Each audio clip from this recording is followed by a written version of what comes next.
Living for a living, baby. How you doing? There we go. Doing a little morning podcast for you guys today. I've been off my shit for, today is November. Today could be the end of the free world as we know it, ladies and gentlemen. I just want to be prepared. I wanted to get this out there. I wanted to have a show to remember today because, it's Super Tuesday. It's November 3rd, Election Day in the U.S. And boy, I am ready for this shit to be over. But I just wanted to make a video or do the podcast today. I've been meaning to do one for a while. But man, I've been in a little bit of lockdown out here, in a little bit of a funk depression kind of thing that kind of goes with lockdown, I think. And, but we're back. We're back. And my beard is getting really long. My hair is getting long. Everything's getting long. And, yeah.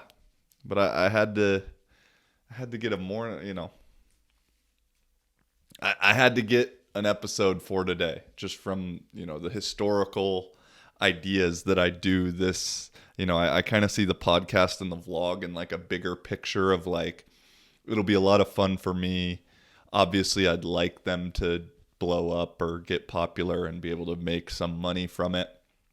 But if that didn't happen and I was just left with some videos when I'm 50 years old to see what I was doing and thinking and saying and, that'll be cool. And today has a feeling of like some monumental, this election at least has a monumental weight to it that I haven't felt in comparison with any other elections in my lifetime. And maybe history. I'm not a U.S. presidency history buff or anything like that.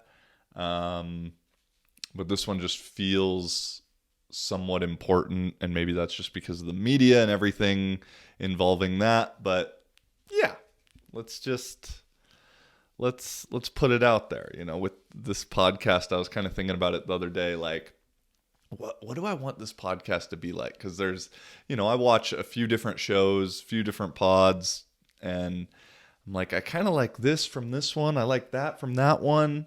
But I don't really want to be all of this, and I don't want to be all serious, and I don't want to be all sports, and I don't want to be all whatever. And so, I'd say my four people I listen to most right now, and just kind of giving some recommendations if you need anything. I was like, Theo Vaughn is probably one of my favorite podcasts. He's like comedian, but also talks about his feelings and a little emotional and straightforward and is his own person. And so I like am inspired by that. Lately, I've been on the Tim Dillon podcast big time. And Tim is just becoming like a rant specialist, informed, keeps it real, doesn't take things too serious, seems like he has some logic. And then Rogan, and Rogan is a comedian, but tries to be just more like straight in his views, but also like just wants the truth. And so, the last Alex Jones, Tim Dillon, Joe Rogan 3-hour, 4-hour pod was awesome. Ooh, there's going to be an election podcast with Rogan and Dillon tonight. Ooh, that'll be sick. And then lately, dude, I've been on Pat McAfee, like sports show, and it's like a live, but it's basically a pod. I mean, podcasts are basically radio shows, when you really break them down. And so if I could assemble an Avengers podcast dream team, and then I could like Captain Planet it so we all became one, those would probably be the four. Ooh, and I guess Andrew Schultz, Flagrant 2, I do like, but I like his monologue stuff way better because I don't really like Akash and Al. The other guys they have on the show of Flagrant 2 are like, I don't know, just not super interesting for me to listen to. But so if I could have a Captain Planet Pineapple Express, if Joe Rogan's podcast had a baby and fucked with Theo Vaughn's podcast that had a baby, and then Pat McAfee's podcast had a baby and fucked the Tim Dillon podcast baby, and then those two babies met and they fucked. That's what I'm trying to get going here, which I don't know if that's possible because, you know, like I said, I like to be my own self. I like to kind of be weird. I think I can be funny at times.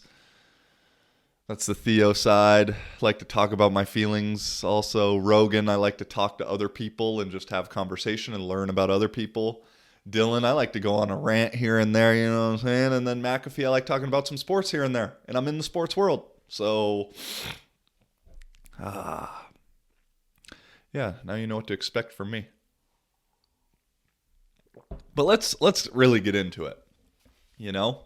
Like I said, election day is here. The end of the free world as we know it may be upon us today. No, just kidding. I just want to hyper-sensitize and over-dramatize everything like the media does now. And, I mean, holy smokes. I'm so sick and fucking tired of being told to go vote. It is and I'm not even in the U.S. I can only imagine if I was actually in the U.S. right now. But just on all the Twitter, Instagram, Facebook, even just watching NFL games where the 1st and 10 down and distance marker is, that says, don't forget to vote or don't something go vote. It's like, shut the fuck up, man. It doesn't matter. Like all this hype around this, like, imagine it. Like, this is literally the worst edition of American Idol ever. You know? Like, all of this hype around this thing where we're going to have, we think one person can rule 300 million is absolutely insanity. Oh, go vote. And we need the reminder too, you know, like, and because obviously it doesn't work. If you look it up, only 55% of the people eligible to vote last year voted. I think there's 250 million, 260 million eligibles, and whatever 55% of that is. Which, if you think about it, then if someone could run, and I know this is a lot easier said than done, but if someone could run and, like, campaign towards the people who don't normally vote, like myself, because I've never voted. Like I said, I don't want to. If my reasoning for voting is picking the lesser of two evils, that's just not a game I want to play. You know, I've said before, politics has turned into not why my candidate's good, but why your candidate's bad. And so you end up voting for not for someone, but for against another person. I don't know if that can, yeah. And so I don't want to be a part of that game. That's my choice. But if someone, I would have voted for Bernie. To be honest, in 2016, would have voted for Bernie. I would have voted for Bernie 2020 right now. I don't think he would have been able to accomplish what he wanted to do, but I would have. And it would have been fun to see the switch up. You know, the same way it was kind of fun to see Trump switch things up in 2016.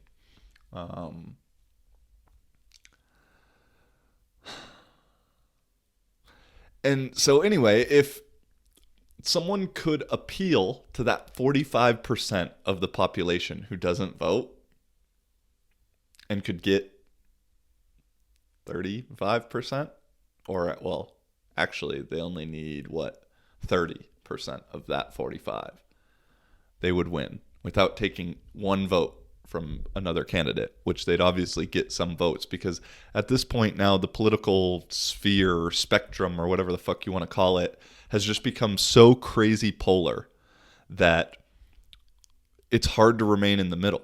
And, you know, I saw this thing that, like, news, media, agencies, paper, you know, media used to be more central.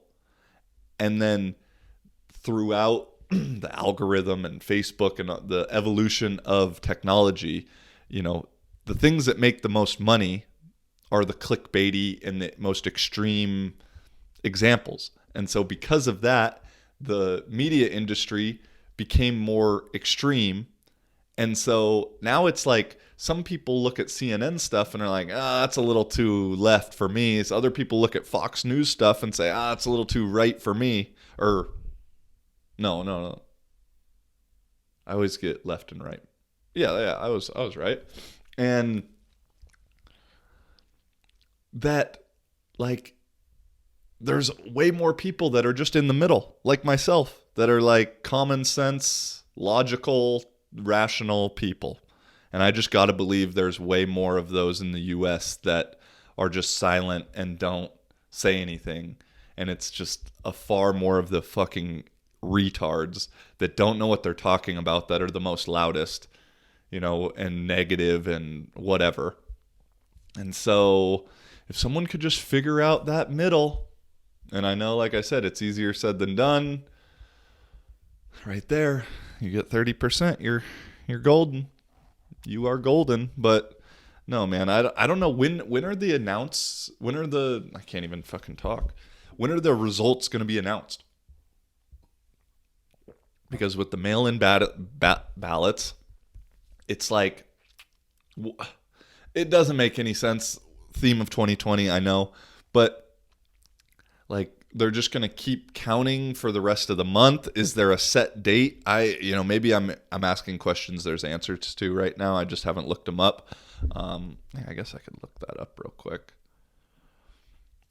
When will president, let's see here, accept, we're waiting for votes to come in. This is literally like the worst episode of American Idol. Like, the worst episode.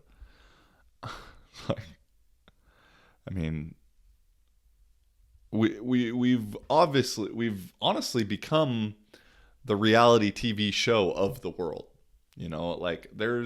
I saw some girl's profile on Tinder here in small town Czech Republic, maybe she lived in Prague, that said something about like no misogynists, racists, homophobes, and something Trump supporters. Swipe left. And it's like, this girl doesn't even have a clue, like, about anything. She's not even from the country she's complaining about the president of. She wasn't from the U.S. I forget what her name was. It wasn't American. Like, it said in her profile. Like, it was baffling to me. Like, absolute, like, what? This guy who is the president of another country that you probably haven't even been to is controlling your dating life. Like, oh my God. I don't know. Something I just can't figure out. Just the same way with like the people who are like saying like, if Trump wins again, or maybe they mean if Biden wins. I don't know. I've heard multiple people say it. Like, if depending on who wins, I might have to get out of this country. It's like, no, you're not gonna. Because that would like require yourself to be accountable for yourself. And just the act of saying that you're going to leave because someone else is in thing is not being very accountable to yourself. So stop lying. You're not going anywhere. You're just going to fucking complain about it on Twitter and Facebook for the next 4 years.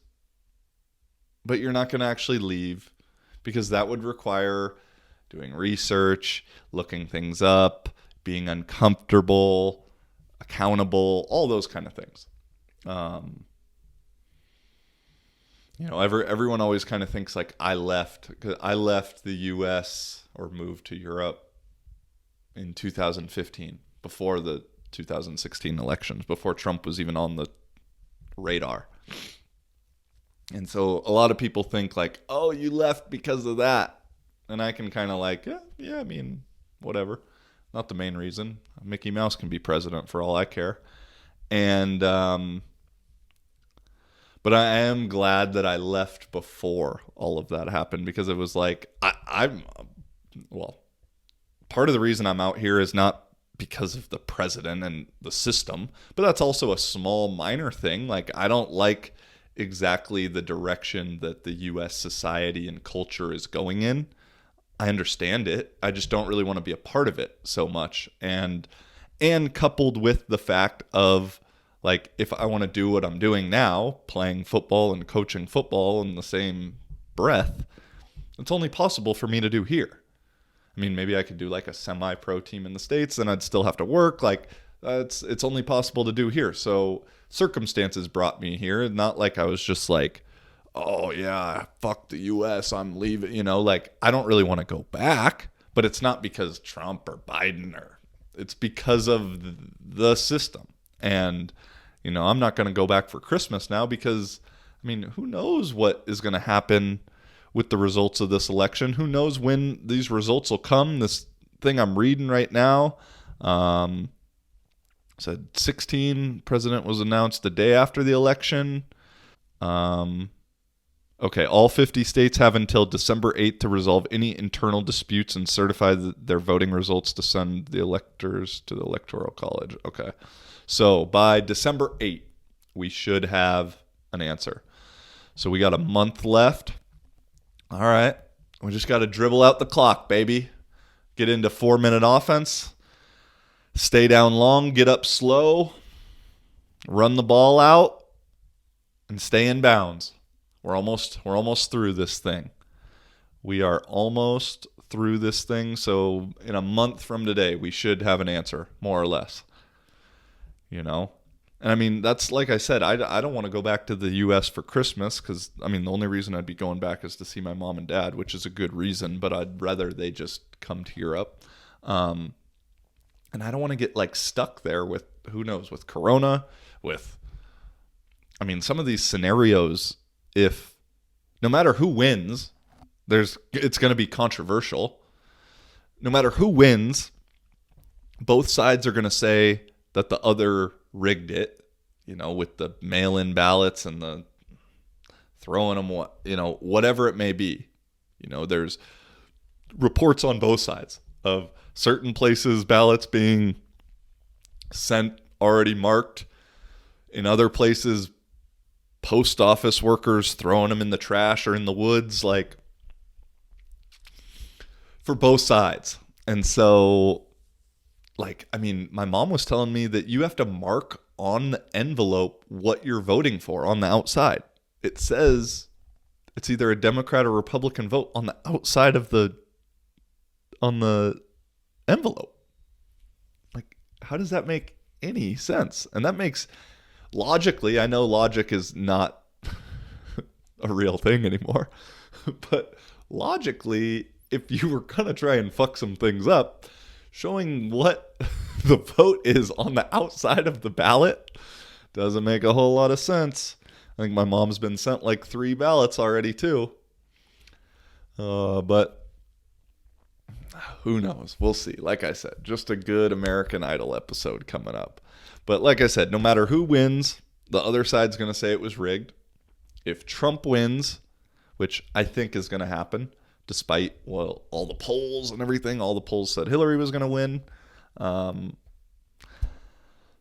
But, you know, if Biden supposedly has said that they're not going to concede, or Hillary or Obama's saying, I don't know, it's like a fucking Game of Thrones bad guy character. They're all like the same person. I don't know.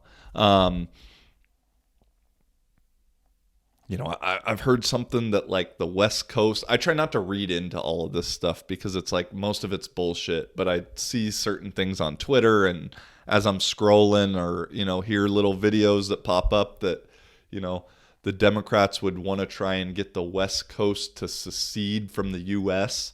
and break off. And I don't exactly know the next plan after that. I kind of want it to happen in a way. Like, let's stir some shit up. This sounds kind of fun. Like I said, let's make the reality TV show even more interesting. You know, the U.S., I think, would do a lot better under, like, European style where like each state technically kind of became its own country. But then there were the conglomerates of countries that are all together, and all the states that are together in an alliance and things like that. But that's a different topic. This whole thing is like, if the West succeeds, if you haven't seen this TV show called Jericho, I don't even know if it's still out there. It's like one of those things of like predictive programming, but I think before, well, I don't know. I don't know when it was released, Jericho. I guess I can be Jamie. I just got to make sure everything keeps recording. Okay. Jericho TV show. Oh, yeah, it's old. Came out in 2006, and it's an American post-apocalyptic action drama TV series which centers on the residents of a fictional city, Jericho, Kansas, in the aftermath of a nuclear attack on 23 major cities in the U.S. So, like, every major city's bombed, and, like, the West or the North and the South or the West and the East kind of, like, split up, and... Damn, I might have to start watching this again. It used to be on Netflix. Check it out. It was 14 years ago, but we're getting there. George Orwell, 1984. We're slowly getting there, fellas and ladies. And then if Biden wins, which I kind of hope happens, because then Democrats won't have anything to complain about. That'll be a funny one. If the Democrats win on like December 10th and they wake up and they have to look in the mirror and say like, oh, so I can't just blame Trump for anything now?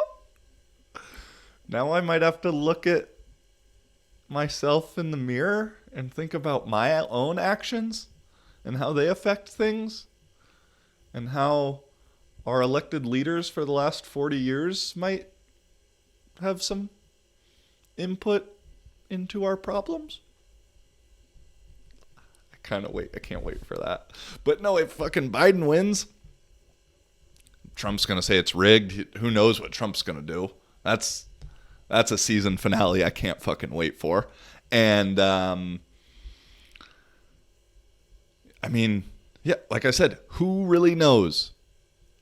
I think on terms of like Civil War kind of stuff, I think it's more likely to happen. Well, I don't know. The Civil War thing is so strange because I don't see the Republicans like doing anything like on a united front like that. Like there's going to be like an incident here or there at a McDonald's or in a parking lot that we see that's a viral video. But I don't see them like rioting or, maybe they would do it, but I don't know who they're going to go after is the thing. Whereas the Democrats now and the liberals have like made it part of their little thing that they riot and destroy shit. And so if the way I see a civil war truly happening is not if Biden wins, because I don't think the right will go and start causing trouble just randomly or like united in unison.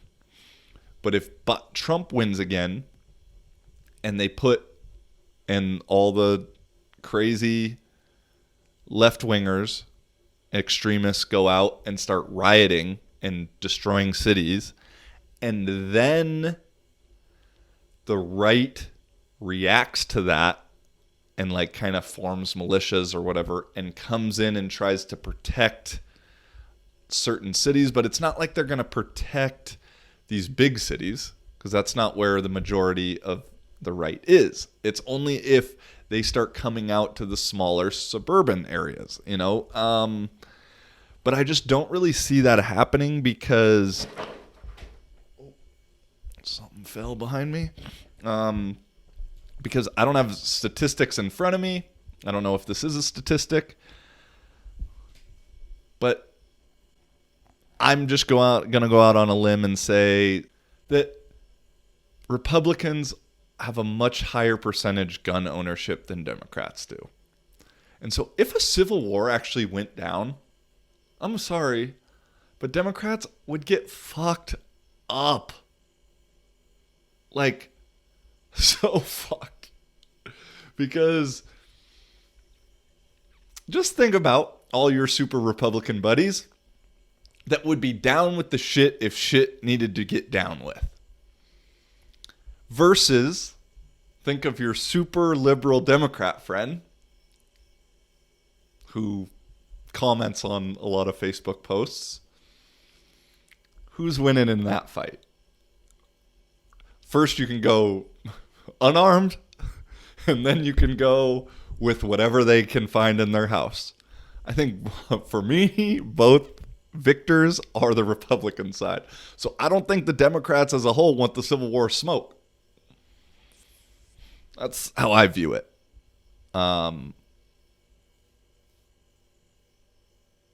Yeah.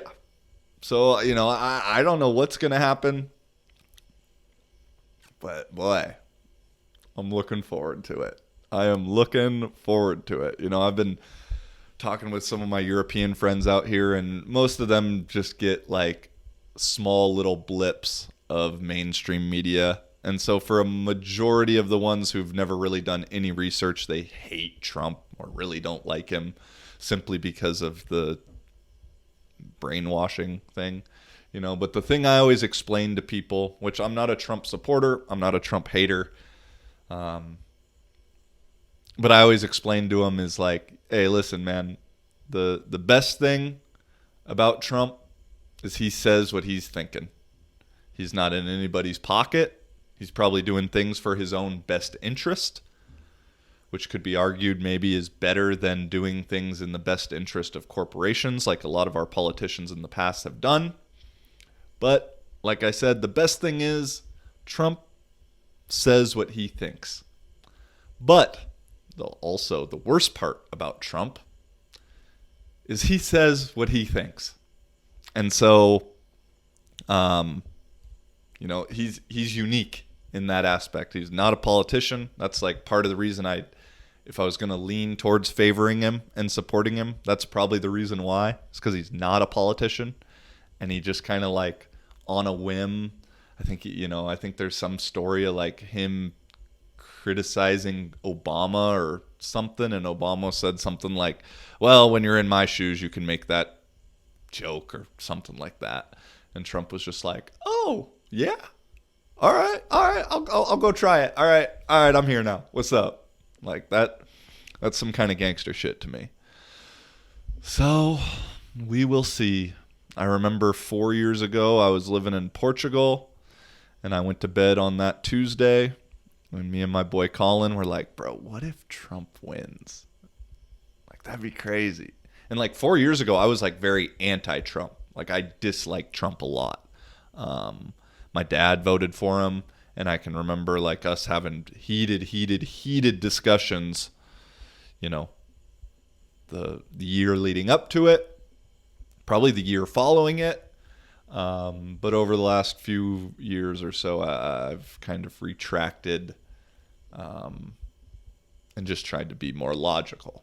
Not Trump derangement syndrome and not Trump support system syndrome. Derangement syndrome, TDS, and Trump support syndrome. Yeah. We'll see. But yeah, man. What a time to be alive, huh? What a time to be alive. And man, I've had a interesting last couple of weeks myself. Our season officially got canceled like last week. Yeah, last week. And then 2 weeks before that, it was like postponed. I know I haven't recorded in a while because I just haven't been feeling very good, to be honest. And kind of been hibernating, smoking a little bit, nothing to do, no gyms, no bars, no nothing. And so kind of been in a little bit of a funk, depression the last couple weeks, not just doing much, it's natural for lockdown, man.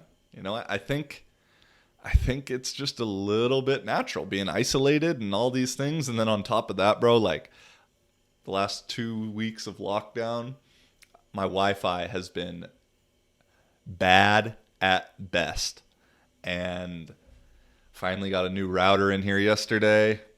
I wasn't sure if I was going to stick around here or leave to Portugal, but right now with travel restrictions, I mean, it's all over the place. And so, yeah, man, these last 2 weeks, no Wi-Fi. Well, Wi-Fi, but I'd have to sit there and reconnect it every 5 minutes, which is why, well, not fully why the last one took so long to get. I think I posted on the 7th and then like the 31st. Oh, and it's Halloween yesterday or the day before or whenever. But life's canceled right now, you know. But I'm season canceled, figuring out my next move in life. You know, got some good little offers coming for 2021. Just kind of need to figure out the next few months until I get to those spots. And like I said, I've been saying I'm planning on Portugal. But right now, there's like these weird little travel restrictions here in Europe and they're so vague and they're confusing and they don't, you know, they're not updated consistently. You know, it's almost like, they just want to scare you away from traveling. And I don't have a conspiracy theory exactly why. You know, I think it is important.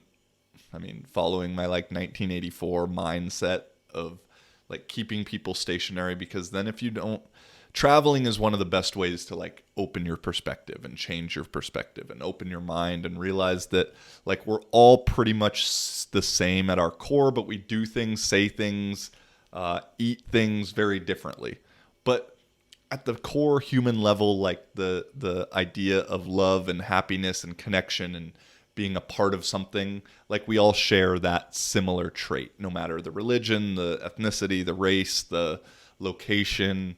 And so like a big factor towards limiting people from traveling frequently and consistently is like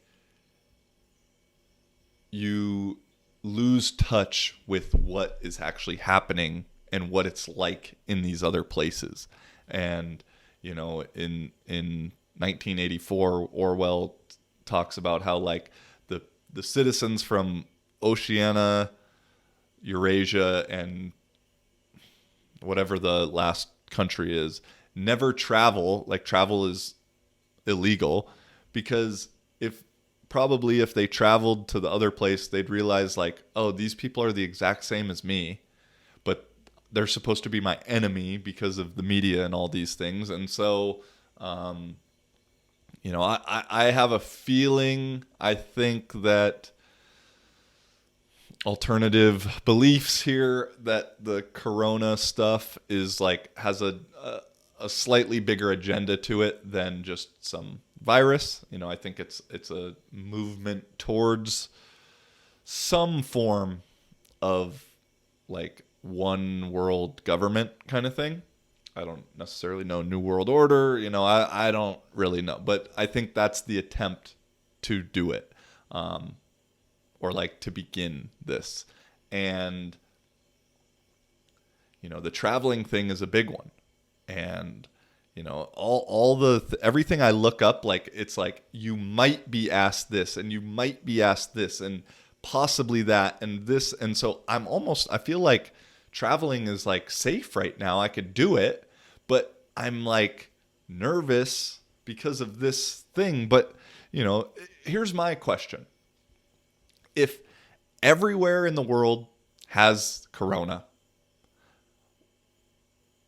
minus a few places, what's the big deal about traveling? If everywhere has it and everyone's numbers are going up, what the fuck does it matter if me as a healthy person feeling good goes to a new place?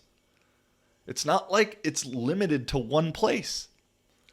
You know, again, logic. Maybe my logic's wrong, but to me, if I don't know what's a good analogy for this. Like, I don't know. If they already got food at the party, I'm not going to bring more food. I don't know. That's a terrible example. That doesn't make any sense. But you know what I'm saying? Is if they already got it there, why are they worried about me bringing it there? I don't know. It's just it just doesn't make any sense. And so I have my apartment here for another like week or 2 weeks, week and a half. And so even though I said in the last episode, like, I don't want to just chill here and like spend money, at the same time, it's a free room. And if traveling is restricted, you know, like I knew France said they were going to restrict all inner country travel for like 4 or 5 days. Portugal said the same thing. That's the main reason I haven't left, is Portugal was talking about restricting inner or out of district travel, which again makes no sense to me. Like, again, we think like this corona is just going to eventually go away and we're going to run the clock out on it, and it makes no sense. Like, maybe corona will eventually go away, but something new is going to come up. H1N1, 60 million cases in 2009 or 2010. We've had 9 million cases of corona, but yeah. I mean, like we said, this is going to either continue forever, like as long as we allow it, because governments and people don't want to relinquish this type of control.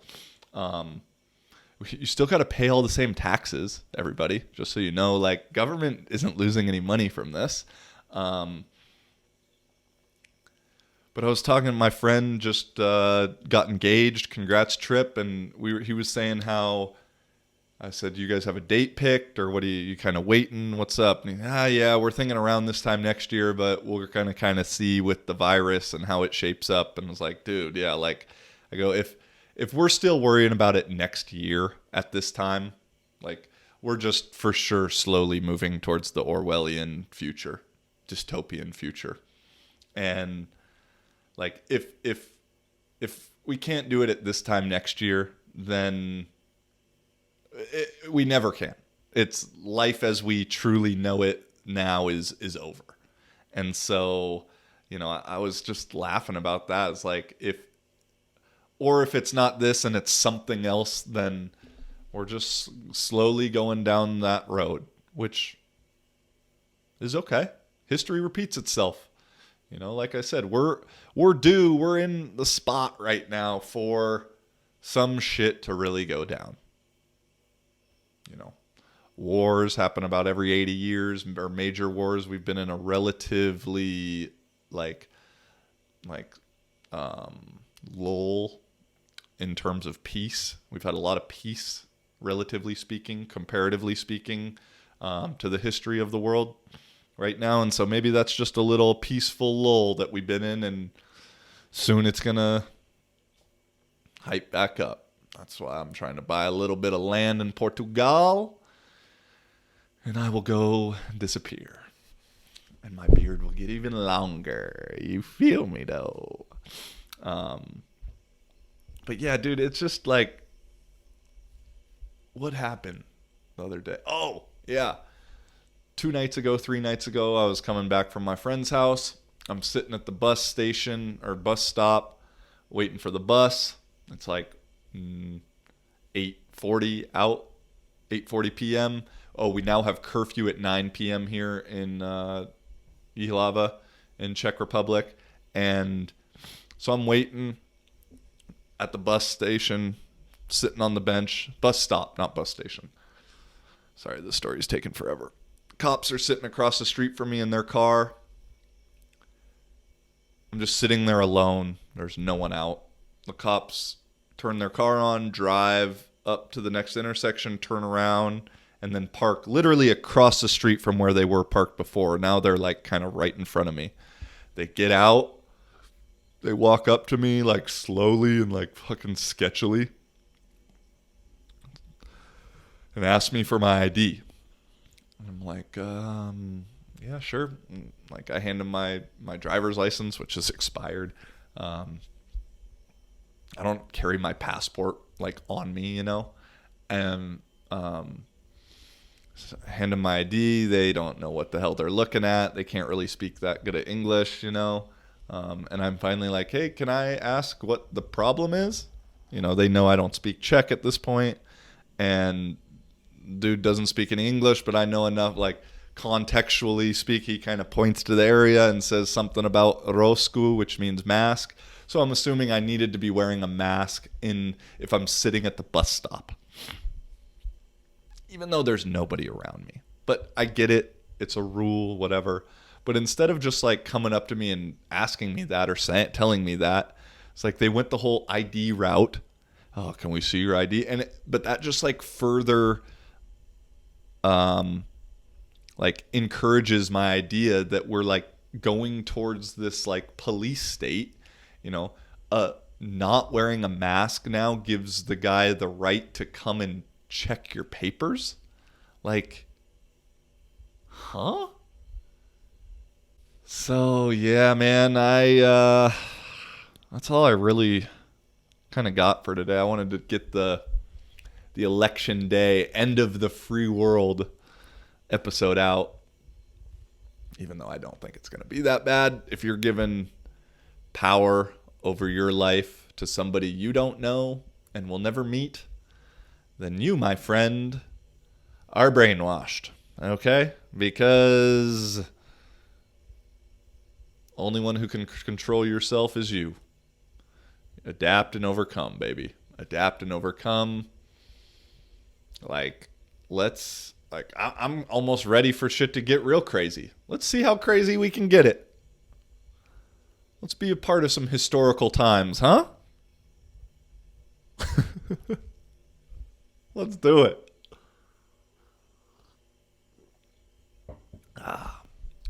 Back on the lockdown, though, I've been editing some vlogs. Got two vlogs done from Czech Republic yesterday. Little breakfast episode, little game day episode, which was pretty cool. I think I got one with Peter. I got a practice one that might be cool. I got maybe have 2 or 3 other ones in there. And then finally get some Nepal stuff done over this next week. And then figure out where the hell I'm going next. I mean, I'm like 95% sure it's Portugal. But who really knows? Who really knows? Let's just buckle up and see what happens, huh? Let's do it. Alrighty. Well, I did forget. I watched the Kanye Rogan episode, and that was pretty good, man.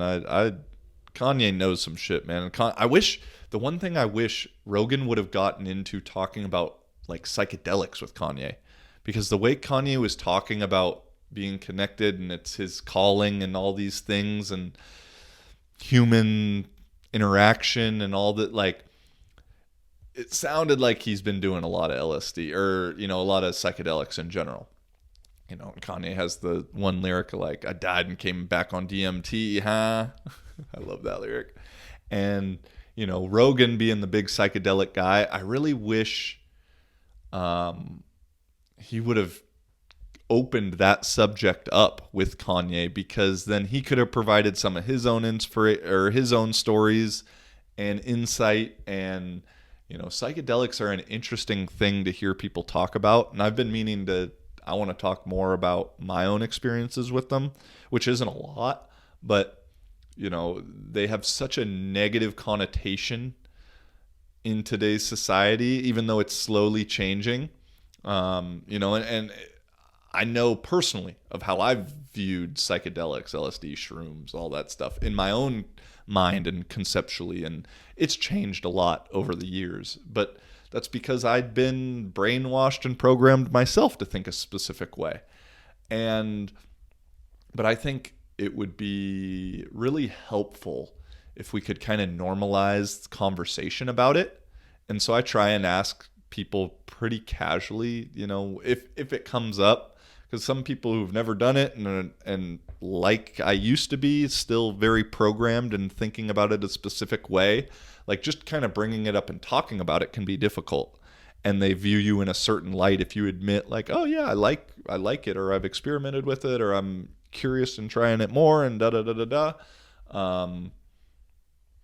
Like you can get put into a specific box in that person's mind right away, and that's okay, because we only understand everything else at the own level we understand ourselves. And so I just think it would be so much more beneficial to explain psychedelic use in a more common, everyday, casual, I should say, not everyday, but casual conversation. Because, there's positives and negatives with everything, but they're doing more and more research right now with getting rid of bad habits or PTSD or addictions or depression, that psychedelics are really helping people out. And they originally, to get a little alternative on it, we talk about MK Ultra before, but in the 60s, 50, in the beginning, I don't know, 50s, 60s, when LSD was first created, like, they were using it scientifically, and they were using it medicinally and noticing things happening. And then MK Ultra came about, where the CIA was basically trying to figure out ways to use it to brainwash people on unsuspecting people, whether it be prisoners, whether it be whoever it may be that couldn't defend themselves, couldn't tell on them, basically. And ultimately they learned that it had the opposite effect, that it unbrainwashed people, because it allowed them to see more than just the opinions and the constructed world that we have been born into, and how opinions have created facts and social constructs, and that once you get out of that world and out of that dimension, that there's much more to it. And so once that was realized, they became illegal, and research stopped being done on them. And I might be a little bit off with something, might be missing something here or there, but generally speaking, that's kind of the story. And now lately, in the last, 5 years, we'll say, they're starting to slowly open up some more studies and some more things and some more research. And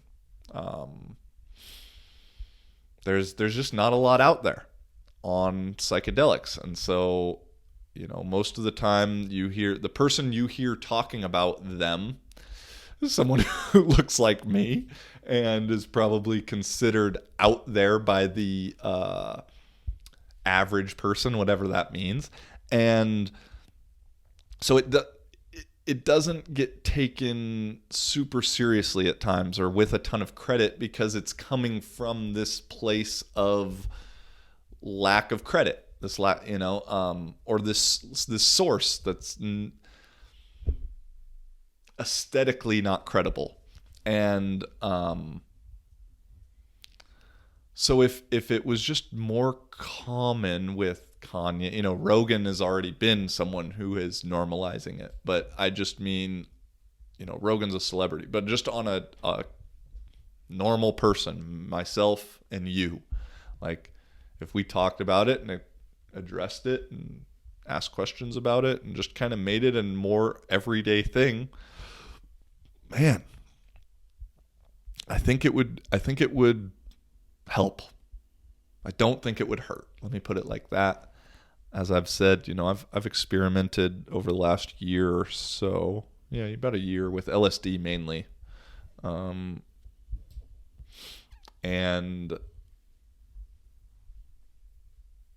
I have no complaints. I'll put it that way. I'm not going to get into any stories or anything yet, because I still got to share my first acid experience story. It's a long one though. And I'd rather, I think that one works better if I'm telling it to somebody. Yeah, so I'm going to save that for like a interview or like a collaboration episode, because that's a good story. And honestly, one of the most life-changing moments of my life, which is very stereotypical and very hippie-y of me to say. But it is what it is, and it's true. And so, yeah, I would, Kanye, I brought this whole thing up was to talk about Kanye Rogan. And I like listening to him talk, man. He doesn't make a ton of sense all the time, but also, like, as I said, you only understand things and people at the level that you understand yourself. And so, like, maybe what he's talking about, like, I'm not there yet. Or, like, I'm not there in my own little world. And so I can't relate to his world, And so, but I like listening to Kanye. He gets the rap for being crazy. Obviously, I think some issues are there. I think we all have issues. And he openly talks about them, the bipolar stuff. And no, it was good. I've watched it now, like, passively twice. Kind of just had it on in the background. I'll probably listen to it again, or I don't know, might have to go back to that Alex Jones, Rogan, Tim Dillon. Man, Alex Jones is a trip, bro. I mean, and a guy that, like, is fun to listen to and knows a lot of stuff and is pretty factual on a lot of stuff, but has fucked up and, like, gone overboard on a couple of things. And so now he's considered the crazy conspiracy guy. And even though you look up a lot of the stuff he talks about, and it's very true. So yeah, man, between those 4 podcasts, I kind of got something to listen to, like, all week. And it's nice, especially being at home, lockdown. That was like when I didn't have the Wi-Fi set up. I'd get Wi-Fi for like 5-10 minutes, long enough to, like, download an episode of something on Spotify. And that when I saw the Alex Jones and Tim Dillon one that's like 4 hours long, I was like, yes, I'm saved. I'm saved. So yeah, man, this could be the last episode I do from this old apartment, your favorite sad kitchen in Czech Republic. I don't know. We'll see. I think we might get one more done. November 3rd.